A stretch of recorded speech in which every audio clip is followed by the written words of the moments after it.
बढ़ाएं अपना कदम सक्सेस की ओर मार्गदर्शन कोचिंग इंस्टीट्यूट के साथ। मार्गदर्शन कोचिंग इंस्टीट्यूट बिहार में एकमात्र कोचिंग संस्थान IIT and medical entrance exam के लिए।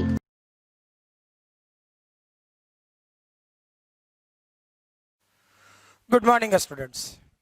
पिछले वाले क्लास में हम लोग करंट इलेक्ट्रिसिटी के ऊपर वाले ओवरव्यू पे थे, सही है ना? ठीक है, वो पिछले वाले क्लासेस में।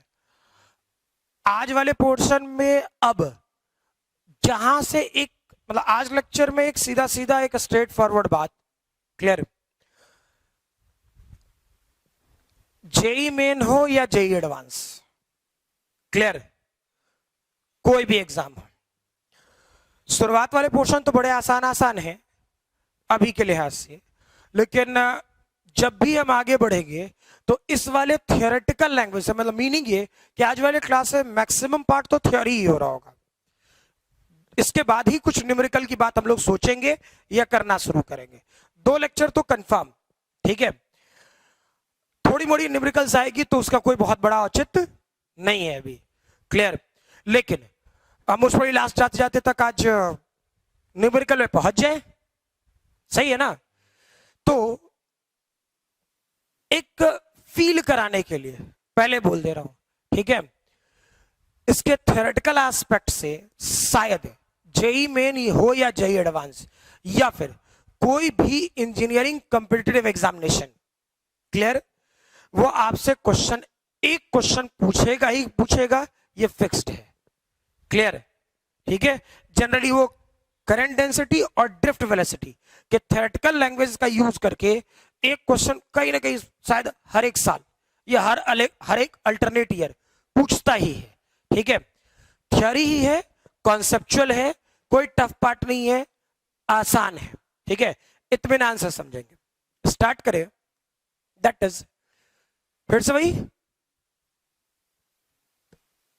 करंट वाला पार्ट, यानी अभी तो ओवरव्यू ही चल रहा है इसलिए मैं टॉपिक नहीं बदल रहा, ठीक। करंट इलेक्ट्रिसिटी स्टार्ट करें। पिछले वाले पोर्शन में चार्ज कब कैसे फ्लो करेगा, ट्रांसलेटरी, रोटेटरी, इन सभी पे काम कर लिए थे, ठीक। नेक्स्ट लिखें, करंट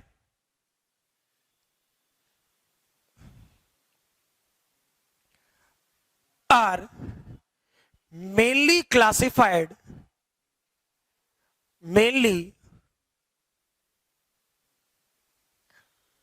classified into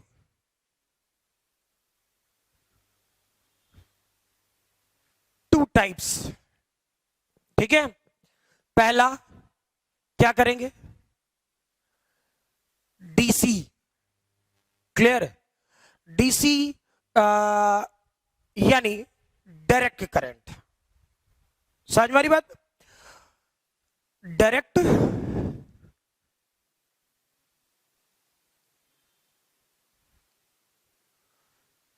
करंट। इसे थोड़ा मोड़ा समझाने के पहले भी बता दे रहा हूं, ठीक है, कि आगे आने वाले जो भी चैप्टर्स हैं, सिर्फ 12th में अगर मैं ये बात बोलूं अल्टरनेटिंग करंट को छोड़ करके, एसी अल्टरनेटिंग करंट को छोड़ करके हम जितने सारे क्वेश्चंस 11th 12th में जो डील कर रहे होंगे वहां डायरेक्ट करंट का ही लॉजिक यूज करते हैं। समझ में आ रही बात ना? हम लोग डायरेक्ट करंट का ही लॉजिक यूज करते हैं, ठीक। तो डायरेक्ट करंट में सीधा सीधा लिखो, magnitude and direction, magnitude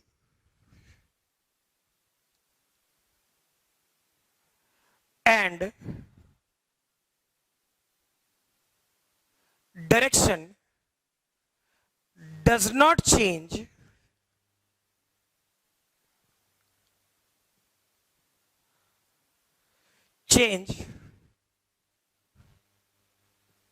with time, clear?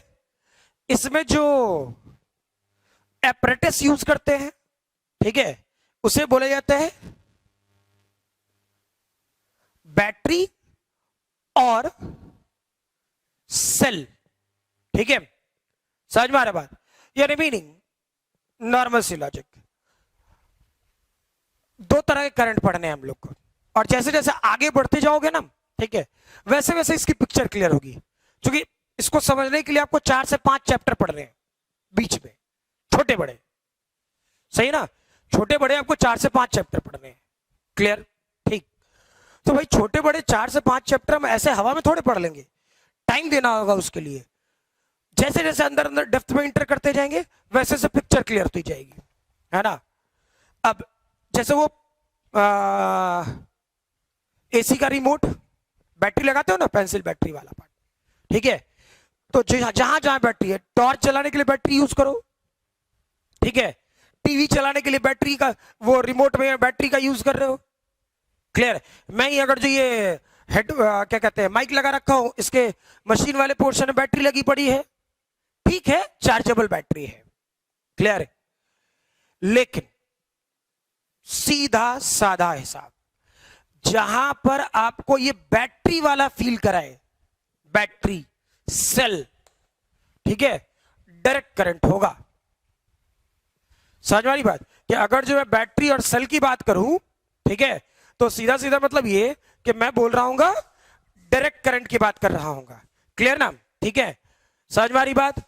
अब दिक्कत क्या है कि इस वाले पोर्शन को समझने के लिए लोग, जो मैक्सिमम लोग होंगे, ठीक है, वो सीधा सीधा एक स्ट्रक्चर ऐसा बना देंगे, ये बैटरी का पॉजिटिव प्लेट, ये बैटरी का नेगेटिव प्लेट, ठीक। क्लियर? ये भी यहां तक सब कुछ सही है, सब कुछ सही सही है ना। लेकिन समझेंगे तो क्या चल रहा है, फील करो। इस तरफ करंट और इस तरफ टाइम। करंट और वोल्टेज कुछ भी हो सकता है, करंट और वोल्टेज कुछ भी हो सकता है, या आई और वी कुछ भी हो सकता है, ठीक है। लेकिन मैं करंट से ही बोल रहा हूं, क्योंकि करंट पढ़ रहा है तो बार बार मैं आई ही लिखूं तो अच्छा फील कराएगा, ठीक है। अब चेक करें इस वाले पोर्शन में, क्या भाई ऐसा कुछ चेक करो, हम कहीं चले जाएं करंट का डायरेक्शन नहीं बदल रहा, समझ वाली बात, यानी वो ऊपर पड़ी है। फिर चेक करो करंट ऐसा, ये वाला पार्ट जब तुम, अब जो मैं एग्जांपल दे रहा हूं डीसी का, वो तुमको तब फील आएगा जब तुम थोड़ा अल्टरनेटिंग पढ़ना शुरू करोगे, ठीक है। लेकिन फिर भी बात के लिए क्यों छोड़े, हम सीधा सीधा मतलब ये, बात के लिए छोड़े क्यों। क्लियर है? ठीक। लॉजिकली स्ट्रांग बनना है तो सब कुछ पढ़े, है ना। बाद में फिर से रिपीट कर लेंगे यार, अरे 1 से 2 मिनट लगता है, सही है ना। मान लीजिए ऐसा कुछ रहता,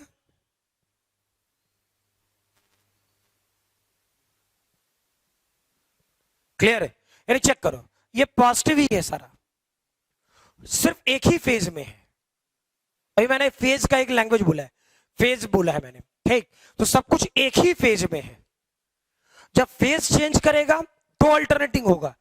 सब कुछ अगर जो सिर्फ पॉजिटिव पॉजिटिव में है तो डीसी, यानी ये भी क्या है, डीसी करंट है, ये भी क्या है, डीसी करंट है। क्लियर? और आगे बढ़ते हैं, वीडियो पॉज करके पहले लिख लेना, ठीक है। ये जो कुछ भी बता रहा हूं अभी सिर्फ ओवरव्यू के तौर पे, कि हाँ भाई आना चाहिए हमें, ठीक है। चलो नेक्स्ट चेक करें डीसी में ही, और कुछ कुछ एग्जांपल देख लेते हैं। फॉर एग्जांपल ऐसा कुछ हो,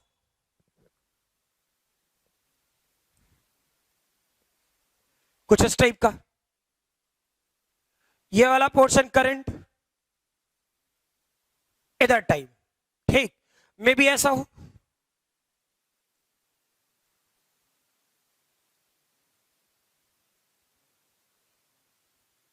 अब हो सकता है इसके बीच में स्पेसिंग मेरी बदल गई होगी, अलग मैटर है, चेक करो। ये सब कुछ ऊपर ही है, पॉजिटिव ही है, पॉजिटिव ही है, पॉजिटिव क्या है, डीसी, फेज बदला नहीं यार। क्लियर? मान लीजिए ऐसा कर दें, करंट टाइम,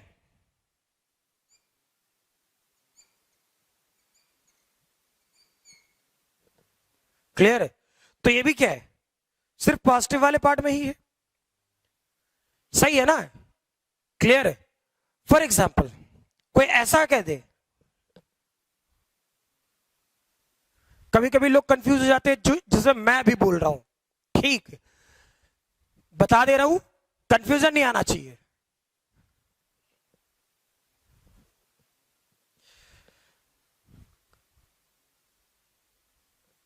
इस वाले पोर्शन में करंट आई, टाइम टी, मान लीजिए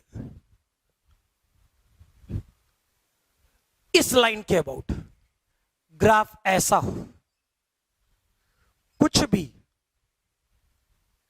ठीक, तो चेक करो, ये ऊपर ही है, यानी ये पॉजिटिव है तो ये भी पॉजिटिव, फेज नहीं बदला, क्या जो बोले क्लियर है, ठीक, ये पॉजिटिव है तो ये भी पॉजिटिव है, फेज नहीं बदला, डीसी ही होगा, क्लियर है ये, समझ में आ रही बात। बहुत लोग कंफ्यूज हो जाते हैं, जब ऐसा होगा ना, समझो बता रहा हूं, ये भी लिखना मत, जब बताऊंगा तब, जब ऐसा होगा पॉजिटिव नेगेटिव पॉजिटिव नेगेटिव, जब फेज अल्टरनेटर फेज चेंज करे, पॉजिटिव नेगेटिव ऐसा होता रहे और कंटिन्यूअसली हो, क्लियर, कंटिन्यूअसली हो तो वो अल्टरनेटिंग करंट होगा, अदरवाइज वो अल्टरनेटिंग करंट नहीं होगा, क्लियर, ठीक है।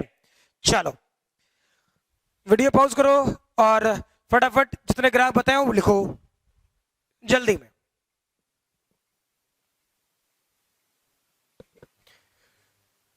ठीक है,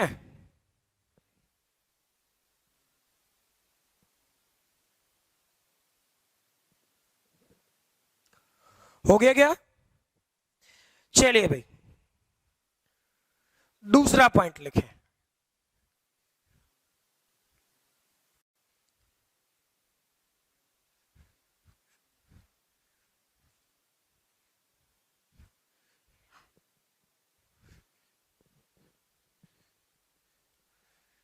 क्या शुरू करें, इस वाले पोर्शन में एसी, क्लियर, वो घर में ठंडा करने वाला एसी नहीं, ठीक है, अल्टरनेटिंग करंट, समझ में आ रहा,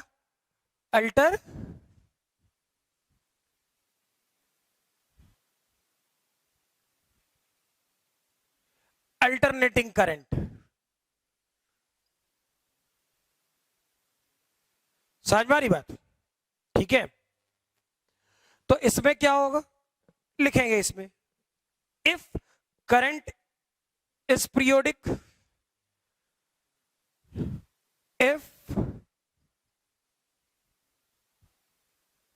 करंट इज पीरियोडिक, ब्रैकेट में लिख ले, with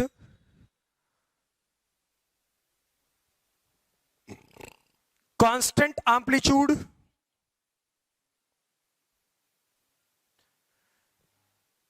if current is periodic with constant amplitude and phase alternator and, ऐसे लिख लो, फेज अल्टरनेटर में गड़बड़ समझेगा तुम लोग, लैंग्वेज बदलते हैं उसको, फेज अल्टरनेटर को लैंग्वेज बदल के लिखे, and has positive and negative half cycle, positive and negative half cycle, clear, ठीक है, यानी, और इसे कैसे दिखाते हैं, जनरली ये सिंबल है, क्लियर, इसे क्या बोला जाता है, अल्टरनेटर, अल्टरनेटर, ठीक है, समझ में आ रही बात। अब चेक करो, इसमें क्या, डीसी तो समझ गए, कोई एक ही फेज में हो, या तो पॉजिटिव या फिर नेगेटिव, ठीक है। चलें भाई, इस वाले पोर्शन में क्या कर रहे होते हैं, फर्दर ऐसा कुछ, ये करंट और टाइम का कर्व, कुछ ऐसा। ठीक, कर्व क्या बना सकते हो, I equal to I naught sine omega T. बाद में समझाऊंगा ये ओमेगा टी क्या होता है नहीं होता है, अभी सामने वाला बोलता रह जाएगा, थक जाएंगे, नहीं पकड़ में आएगा। समझा सकता हूं अगर जो आपने सिंपल हार्मोनिक मोशन या वेव के इक्वेशंस आपने काम किए हैं तब। क्लियर है? तो चेक करो, ये वाला पोर्शन क्या था मेरे भाई, positive negative positive negative, phase alternator. ठीक है, समझ में आ रहा बात? तो ये किस टाइप का कर्व है, करंट का साइनोसॉइडल कर्व है। मान लीजिए ऐसा दे देते, आई टी। कॉस वाला कर्व कैसा हो सकता है, ऐसा हो सकता है। ठीक, तो ये पॉजिटिव नेगेटिव ऐसा कुछ। समझ में आ रहा? क्लियर है लैंग्वेज? ठीक है, तो ये भी किस टाइप का, जब पॉजिटिव नेगेटिव होगा तभी हो सकता है। ठीक है, फिर चेक करें। चलो फटाफट पहले इतना तो लिख लो, वीडियो पॉज करो और लिखो फटाफट।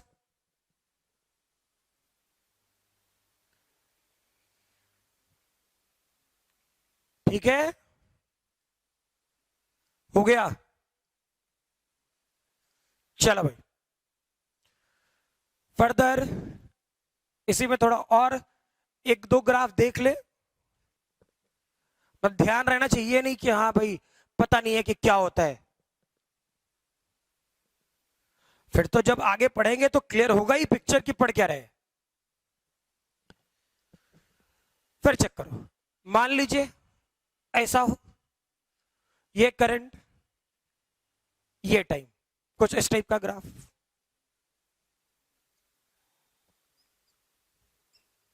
May be positive negative half cycle हो। ठीक, मान लो ऐसा हो,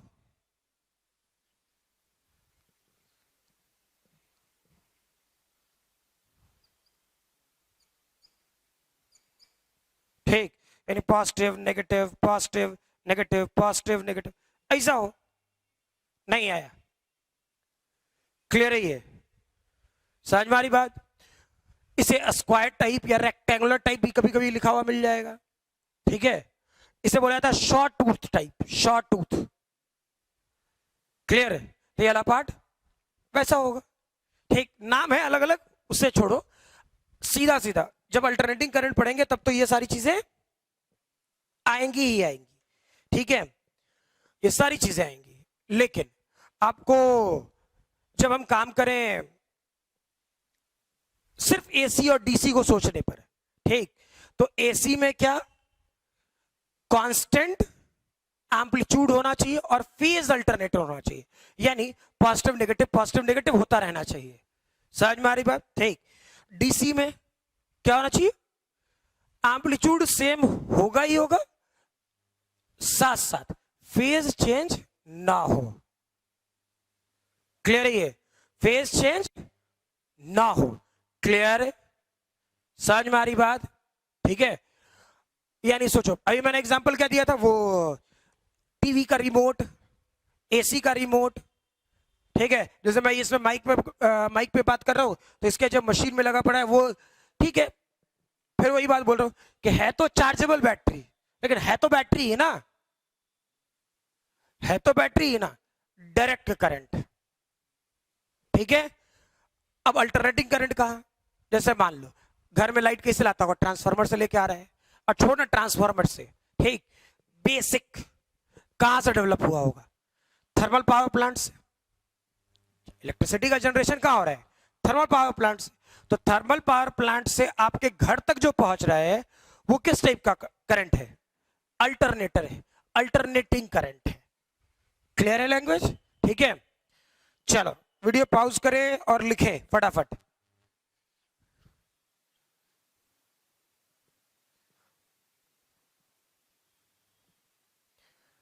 ठीक है, हो गया होगा? नेक्स्ट लिख।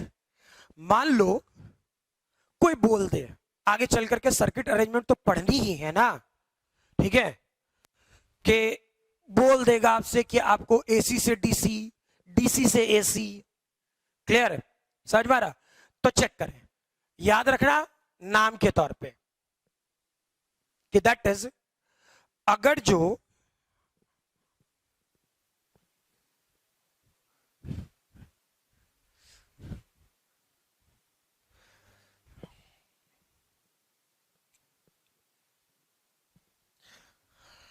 अगर जो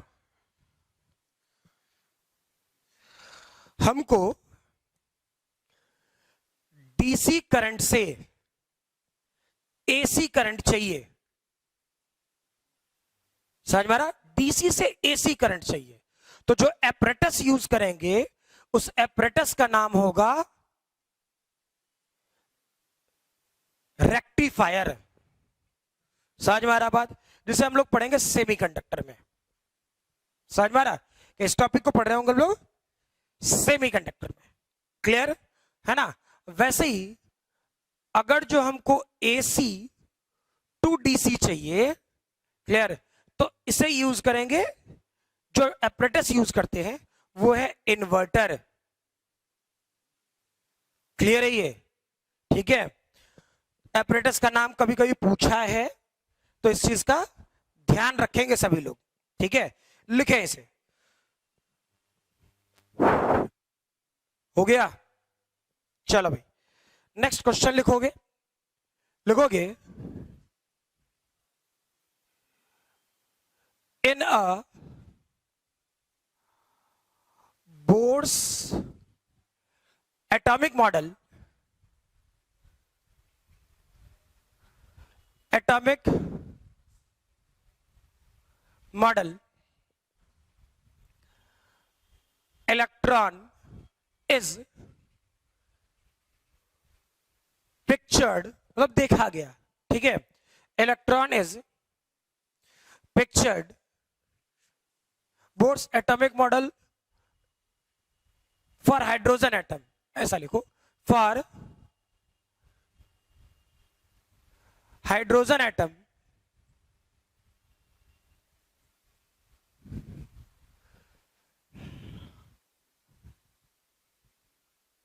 is pictured that electron revolves in a circular orbit, in a circular orbit having radius 2.2 into 10 to the power minus 6 meter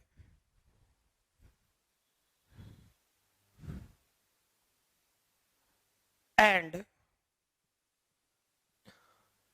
moving with velocity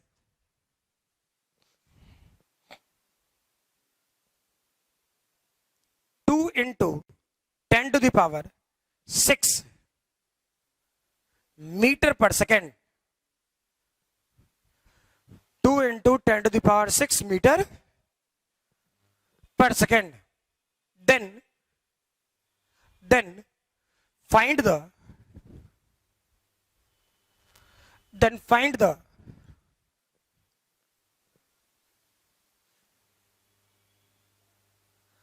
average current.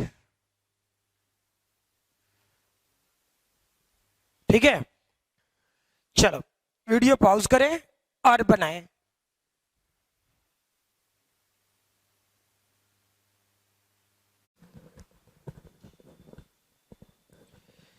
ठीक है, सोच लिए? आसान है, पिछले वाले क्लास में ही तो ये बताया था। चेक करो, है तो इलेक्ट्रॉन, ठीक है, कोई दिक्कत नहीं। करंट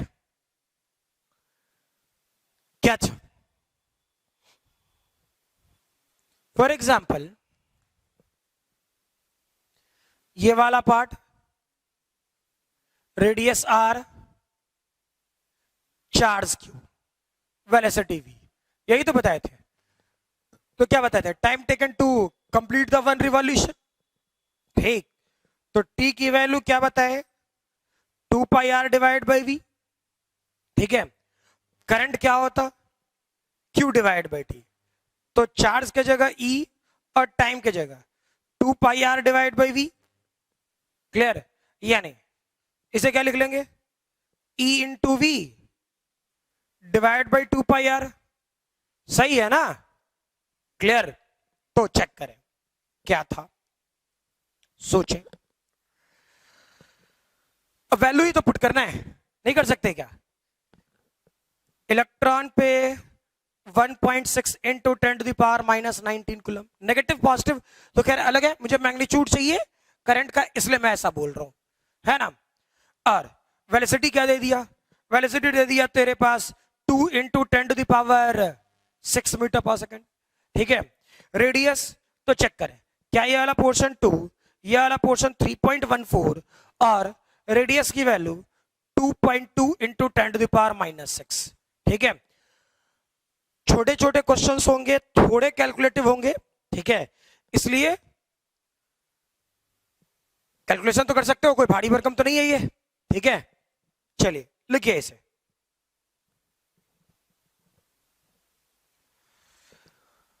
हो गया, दूसरा क्वेश्चन लिखें।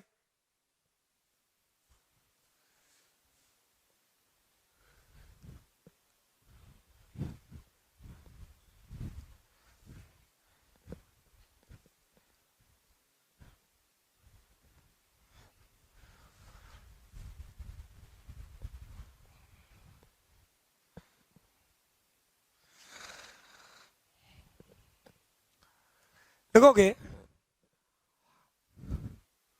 How many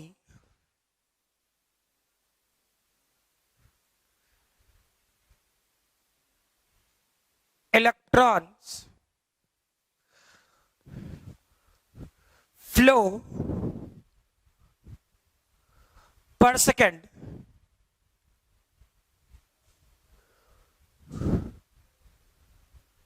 through a filament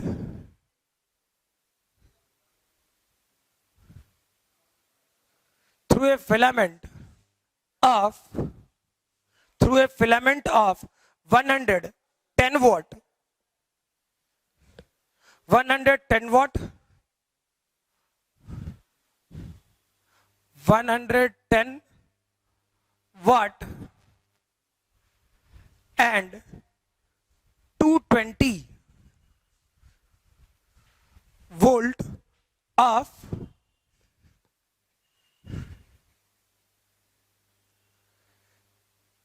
electric bulb. ठीक है, चलो भाई बनाओ इसे।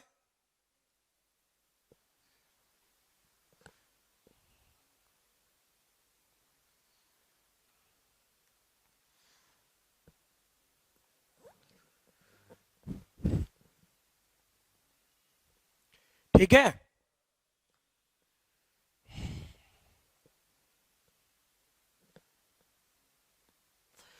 चेक करो, आसान है, टफ नहीं है। क्या करता? फील करो, क्या आपको 110 वोल्ट दिया यानी पावर दिया, ठीक, एंड 220 वोल्ट दिया यानी वोल्टेज दे दिया। ठीक है, 10th में क्या आपने पावर का फॉर्मूला पढ़ा था? ध्यान है तो? ठीक है, पावर का फॉर्मूला क्या होता था? पावर V इंटू आई यानी वोल्टेज इंटू करंट। पावर कितना है मेरे भाई? 110। वोल्टेज कितना है? 220 और करंट आई। ठीक है, यानी आई की वैल्यू क्या हो जाता? आई की वैल्यू 110 डिवाइड बाई 220 यानी क्या होता? 1 डिवाइड बाई 2 एम्पियर। ये तो करंट हो गया, सही है ना?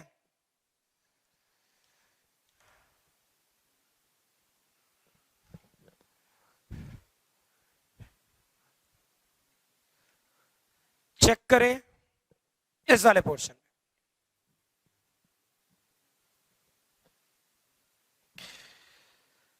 करंट के लिए क्या यूज करता है? आई 1/2।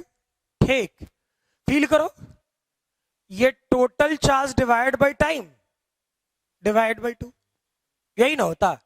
ठीक है, क्यू क्या था? अब कितना इलेक्ट्रॉन गया वो तो पता नहीं, लेकिन इसने बोला हाउ मेनी इलेक्ट्रॉन्स पर सेकेंड। लैंग्वेज ये है, नंबर ऑफ इलेक्ट्रॉन्स पर सेकेंड। ठीक, तो याद कर, क्वांटाइजेशन ऑफ चार्ज पढ़े हैं हम लोग। ठीक, तो क्यू को क्या लिख सकते थे? N E divide by T, 1/2, यानी N divide by T 1/2E। सही है ना? यानी ये वाला पोर्शन 2 इंटू 1.6 इंटू 10⁻⁻19। क्लियर है? ठीक है, कैलकुलेट कर लो, यही होगा नंबर ऑफ इलेक्ट्रॉन्स पर सेकेंड। ठीक है, चलिए लिखिए इसे।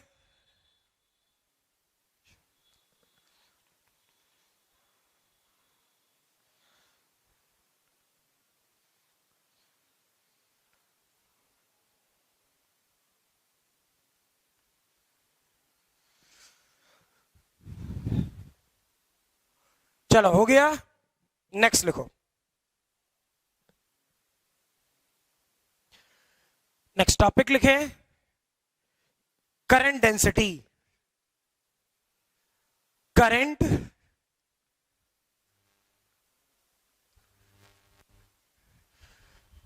डेंसिटी। ठीक है,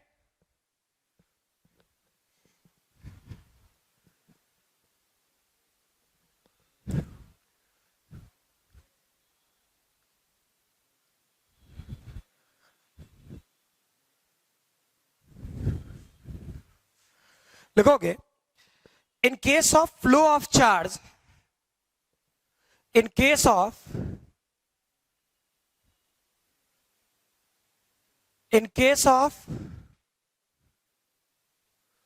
flow of charge through any cross section,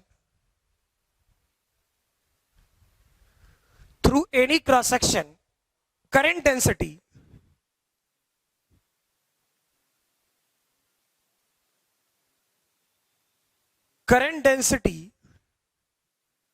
bracket में लिख ले जे vector.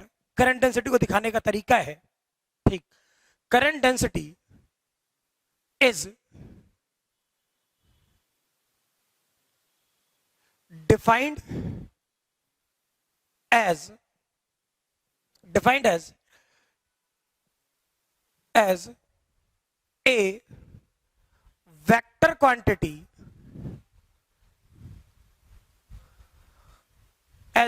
quantity having magnitude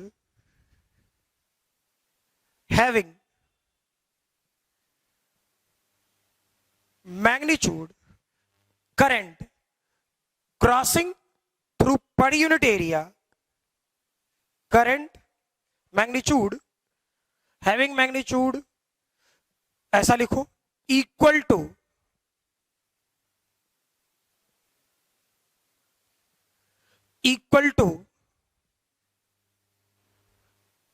current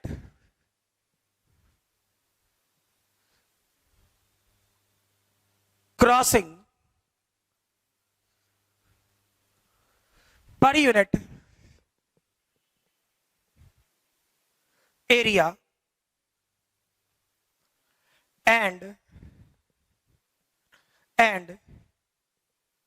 its direction perpendicular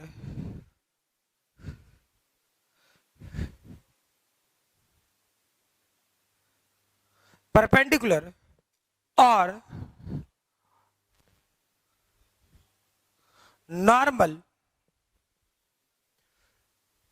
to the surface area to the surface area, ठीक है।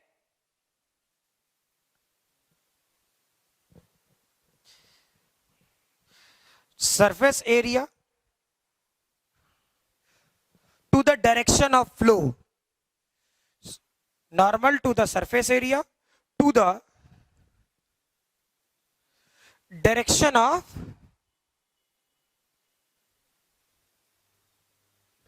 फ्लो, ठीक। चलिए पहले इसे लिखिए, उसके बाद मैं समझाऊं तो पिक्चर क्लियर हो, ठीक है। वीडियो पॉज करें और लिखें।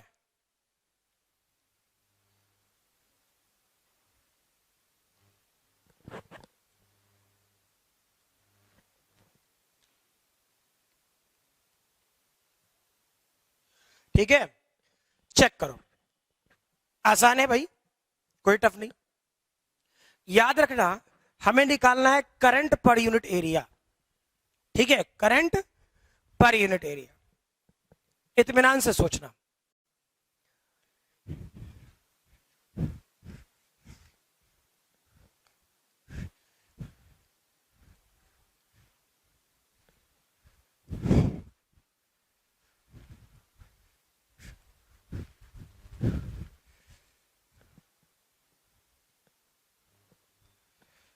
ठीक है, क्या कर रहे होते, चेक करें। मान लीजिए कोई कंडक्टर ऐसा है, ठीक, कुछ इस टाइप का। इस वाले पोर्शन में चेक करो कि ऐसा कुछ, ये सिर्फ कहानी बनाने के लिए कर रहा हूं। मान लीजिए इस वाले पोर्शन से करंट यू जा रहा है, पूरे सिस्टम से करंट ऐसे फ्लो कर रहा है, ठीक, क्लियर है। तो हम लोग क्या किए कि चेक कर ये वाला सरफेस एरिया, ठीक, इस सरफेस एरिया का सबसे छोटा सिस्टम यानी पर यूनिट एरिया कह रहे हैं, है ना। तो मीनिंग इस वाले पोर्शन का सरफेस एरिया अपने तरफ से मान लेते हैं ना ए, एरिया इसका ए था, ठीक। हम लोग करें क्या, इस वाले पोर्शन में वेरीफाई करोगे तो करंट का डायरेक्शन इस तरफ लगाया हम लोग, ठीक, यानी करंट का डायरेक्शन इस तरफ है, यानी पॉजिटिव चार्ज का फ्लो इस तरफ होगा और नेगेटिव चार्ज का फ्लो इस तरफ होगा। समझा रखे सब कुछ अब, ठीक। हम लोग करें क्या, इसमें एक छोटा सा एलिमेंट काटे और सिखाए हैं कि आप एलिमेंट वैसा ही काटोगे जैसा सरफेस है। क्या जो बोले क्लियर है, आप एलिमेंट वैसा ही काटोगे जैसा कि सरफेस है, क्लियर, ठीक। तो सरफेस ऐसा फ्लैट था, ठीक, तो हम लोगों ने एरिया भी इसी फ्लैट सरफेस पर काटी, नॉर्मल सी लॉजिक, ठीक है, कि अगर जो सरफेस ऐसा फ्लैट था तो एरिया भी हम लोगों ने ऐसे ही फ्लैट सरफेस पर काटा है, क्लियर, कोई दिक्कत नहीं है, ठीक है।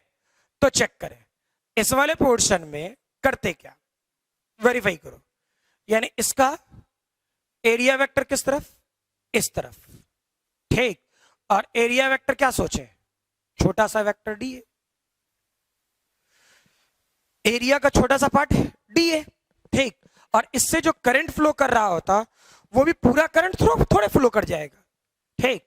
अब मुझे बस इतने दूर के एरिया से जो करंट फ्लो कर रहा होता बस उससे मतलब है, क्या बोले, इतने दूर के एरिया से जो करंट फ्लो कर रहा होता, यानी बस इतने दूर के एरिया से जो फिगर बनाया मैंने, ठीक, तो बस इतने दूर के एरिया से जो करंट फ्लो कर रहा होता मुझे बस उससे मतलब है, क्लियर। तो चेक करें क्या होता, करंट डेंसिटी सीधा लिखें जे वेक्टर, ठीक है, limit del A tends to 0 del I by del A, जिसे क्या लिख सकता था, D I by D A, ठीक है, समझ में आ रहा बात, वेक्टर फॉर्म। और क्या रहेगा, हमेशा ये परपेंडिकुलर टू द सरफेस होगा, ठीक है, क्लियर। अब ये बात तो आपने समझ ली, ठीक है। लेकिन क्या गारंटी है, सोचो, क्या गारंटी है कि जो वायर काटेंगे, ये तो वायर का एक कटा हुआ पार्ट है, ठीक, तो वायर को बिल्कुल फ्लैट है काटेंगे, बिल्कुल ऐसे फ्लैट, कोई गारंटी नहीं, ठीक है। और रियलिटी में अगर जो आपके घर में वो इलेक्ट्रिसिटी का कभी काम वाम हुआ हो या कुछ वैसी चीजें पे काम किए होंगे, सही है ना, ठीक, तो मैं एक आपको साफ साफ हिदायत दे रहा हूं, ठीक है। अगर जो इलेक्ट्रीशियन को देखोगे तो वो ऐसे तिरछा काटता है, यूं वायर्स को, बता रहा हूं, देखो फिगर कैसा कटता है। जो रियल फिगर होगा वो कैसा होगा,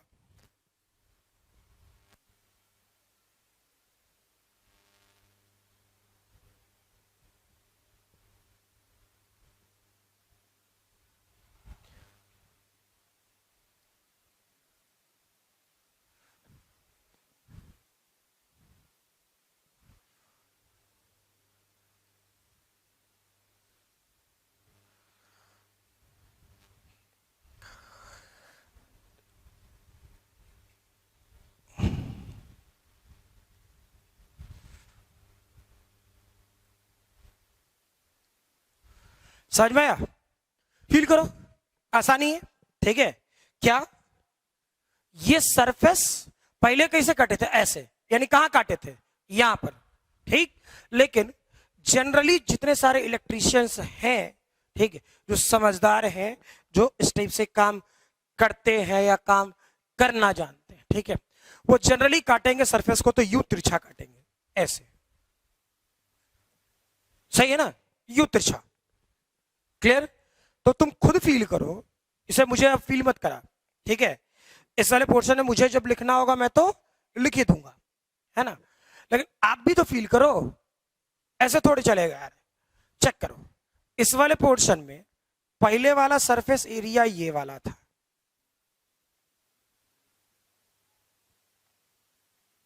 ठीक, और ये जो लाइन है दोनों का बीच वाला लाइन, ठीक, इसे एंगल सोचो थीटा, समझ में आ रहा है, इसकी एंगल सोचो थीटा, क्लियर।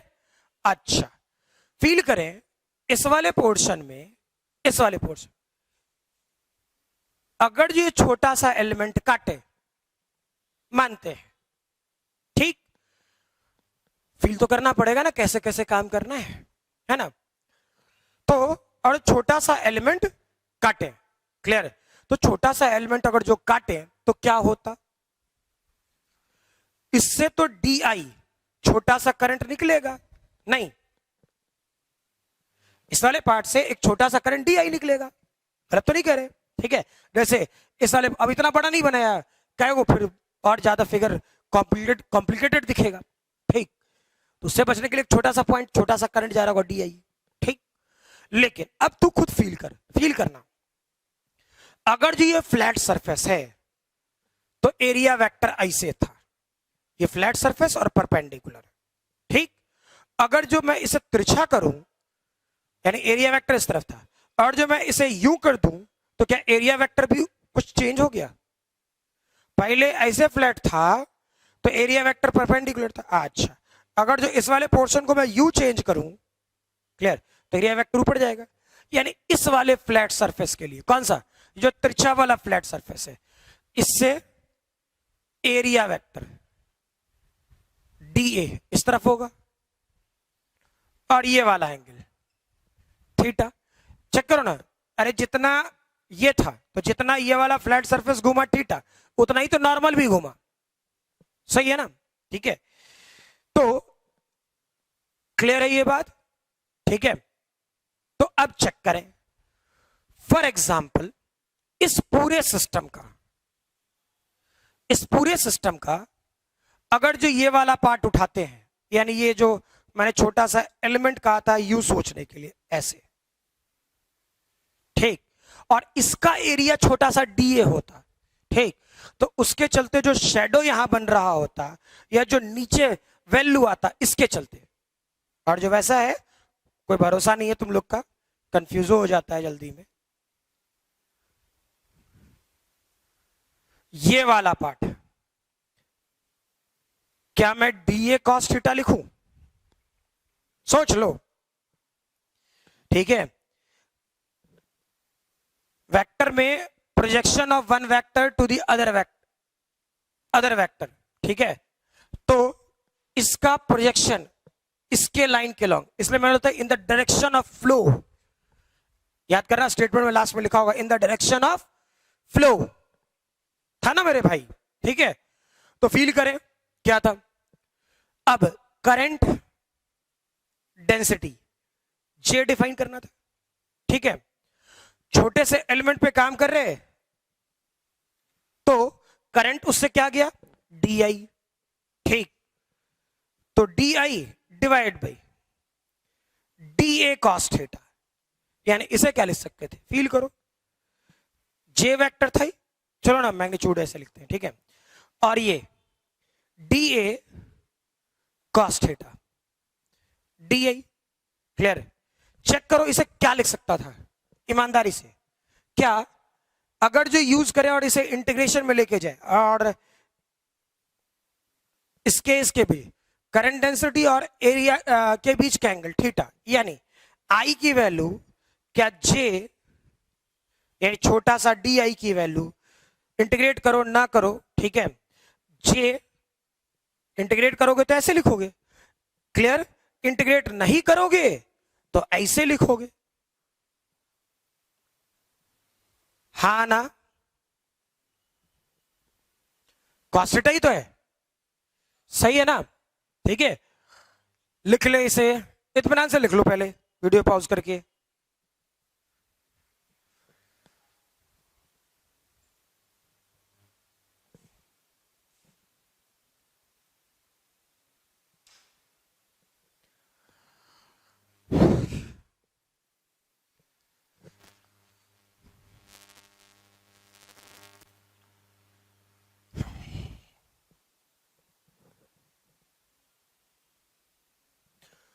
चलो भाई, हो गया।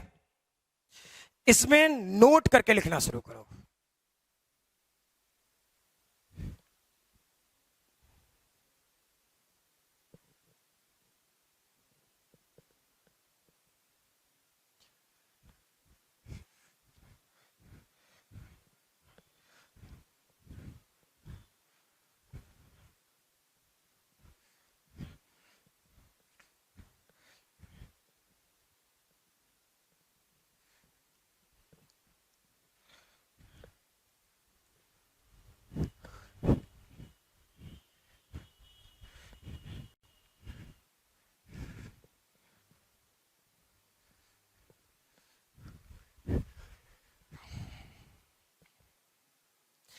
लिखेंगे, नोट करके पहला पॉइंट लिखें, in case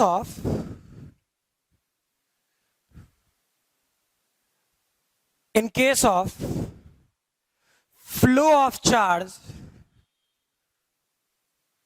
flow of charge through any cross section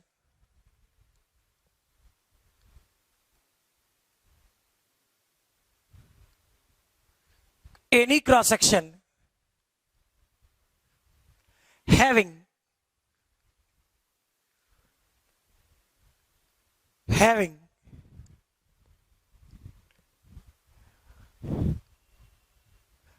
n particle per unit volume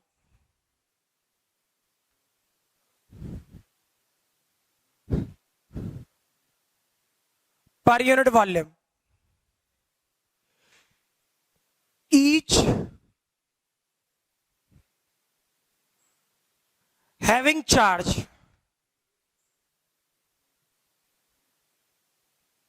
q and moving with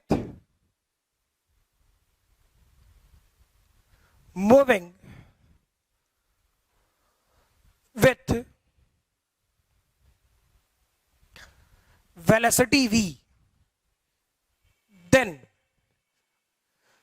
moving with velocity v, then, ठीक है, तो याद कर बिल्कुल वही सेम ये वाला फिगर, गड़बड़ नहीं होना चाहिए, अब बता रखा हूं, ठीक है। ये क्रॉस सेक्शन एरिया ए, ऐसा कुछ, ऐसा कुछ, ठीक है।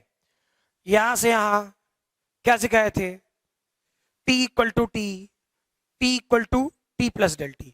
यहां से जो चार्ज निकला वो किस वेलोसिटी से निकला, v वेलोसिटी से निकला, तो यहां से यहां तक डेल एक्स, और इसे लिखेंगे v डेल टी। क्या सही है, ठीक। तो अब मैं उतने स्टेटमेंट पर नहीं जा रहा, ठीक पिछले वाले स्टेटमेंट पर काम करना शुरू करें, क्लियर ना, ठीक है। यानी क्या कर रहे हो, फील करें इस वाले पोर्शन में I की वैल्यू मैंने लिखा होगा N Q A into V, clear, कोई दिक्कत। तो करंट डेंसिटी कितना, अरे सीधा सीधा J equal to I divide by area, I की वैल्यू पता है N Q A into V divide by A मर गया, यानी डेटा क्या हुआ एन क्यू वी, ठीक है। मे बी कभी कभी क्वेश्चन आपको ऊट पटांग ढंग से पूछ सकता है, ठीक है, इसलिए उस टाइप के हर एक लैंग्वेज आप तैयार रखें, क्लियर। चलिए लिखिए इसे जल्दी फटाफट।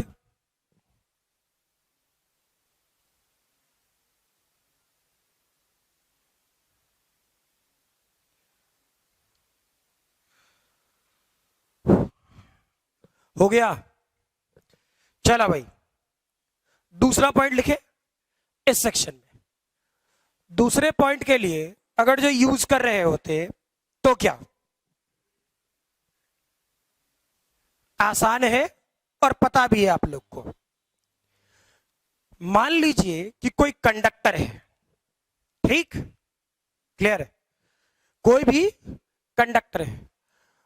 दूसरा पॉइंट, इस टाइप का कंडक्टर, इसका ये पार्ट, यहां से यहां तक का लेंथ L सोच लो, ठीक है, क्रॉस सेक्शन एरिया A सोच लो। तो रेसिस्टेंस ऑफ कंडक्टर क्या होगा, resistance of conductor R equal to rho L divide by area, पढ़ा होगा 10th में भी, ठीक। अच्छा, V इक्वल टू क्या पढ़ा है, IR ओम्स लॉ से पढ़ा होगा, ये सब कुछ 10th में, बिल्कुल 10th वाली बात, ठीक। अच्छा, एक चीज चेक करो, V इक्वल टू क्या ले सकते हो, I rho L divide by area, ठीक, V divide by L, I divide by area into rho, यही तो दिख रहा है मुझे, सही है ना। अब सोचो V क्या होता था, पोटेंशियल डिफरेंस, याद कर तो पढ़ा होगा, dV equal to minus E dot D R. तो V डिवाइड बाई L जो भी था वो इलेक्ट्रिक फील्ड मैग्नीट्यूड में, कंडक्टर का लेंथ कितना L, पोटेंशियल डिफरेंस कितना V, तो मैग्नीट्यूड कितना V डिवाइड बाई L, ठीक है। तो क्या इस वाले पोर्शन को हम लोग इलेक्ट्रिक फील्ड लिख सकते थे, ठीक है, electric field. I divide by area को क्या करंट डेंसिटी लिख सकते थे, ठीक है, और रो को ऐसा रहने दे, ठीक। वेक्टर फॉर्मेट में क्या हो जाता है, E J रो, ठीक। रो को क्या बोलता होगा, रेसिस्टिविटी, पढ़ा होगा, clear. E divide by rho ऐसा लिख सकते हैं ना, J, इसे क्या लिख सकता है, 1 डिवाइड बाई रो को सिग्मा लिख सकते हैं, सिग्मा इंटू ई जे, जहां सिग्मा क्या होगा, कंडक्टिविटी, क्लियर, लिख लो इसे। और यही रियलिटी में आपका ओम्स लॉ था, ठीक। नेक्स्ट यहां तक लिख लें अच्छे से, नेक्स्ट अगली क्लास, ठीक है।